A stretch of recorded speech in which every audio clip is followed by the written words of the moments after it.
Yes, thank visit from Mike. You could give us an update on the Ebola outbreak the Ebola cases in North Kivu. Has INRB managed to sequence the data yet and vaccinated in the earlier outbreak? Thank you. Canadian.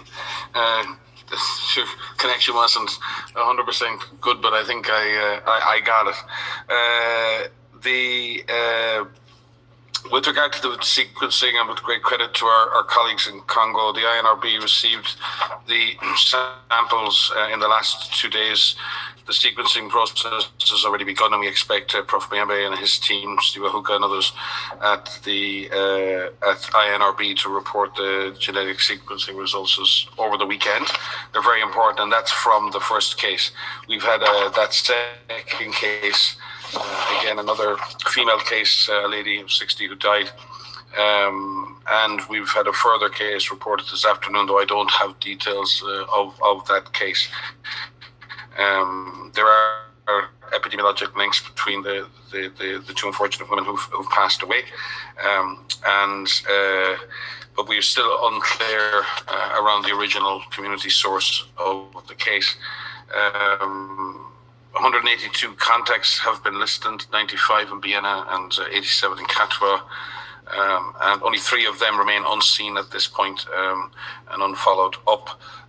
What is heartening is that over half of those contacts were vaccinated in the previous Ebola outbreak, and most of those are actually health workers who were previously vaccinated. So we're seeing some benefit to the previous vaccination, but obviously we have to look at the length of time that the vaccine protects. The alert system has begun already. We've already had 17 high-risk alerts from the community, 7 alive, 6 community deaths. All have been investigated, all have been tested, and all are negative.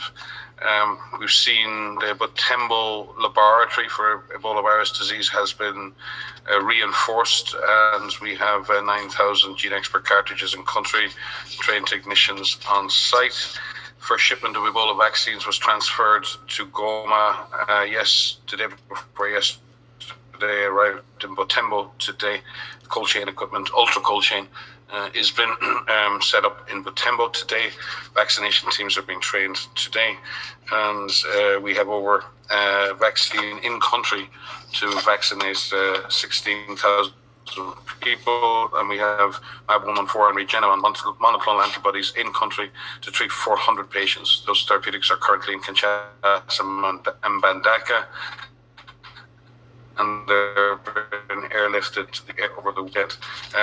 We've already begun with colleagues in NGOs and with UNICEF and obviously with the government and Red Cross to work on infection prevention, control in the hospitals, safe and dignified burials with the Red Cross movement, risk communication and community engagement with UNICEF and partners, and continue to run the EVD survivor care program in the area.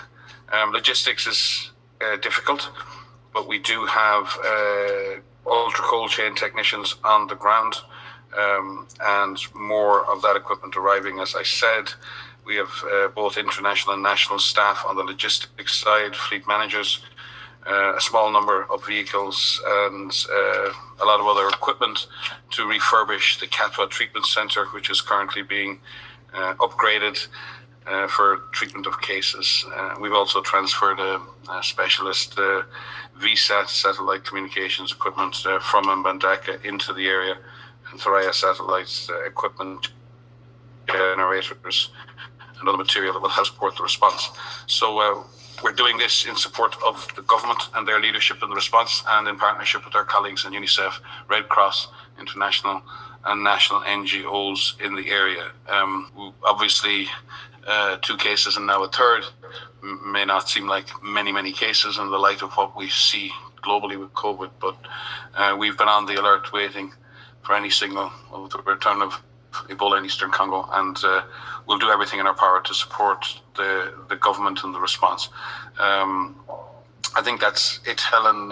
We will obviously let you all know when we have sequencing results, and you're right to ask that question. It's really important that we understand the origin of this first case, and that sequencing data will give us vital information to move forward. Thank you.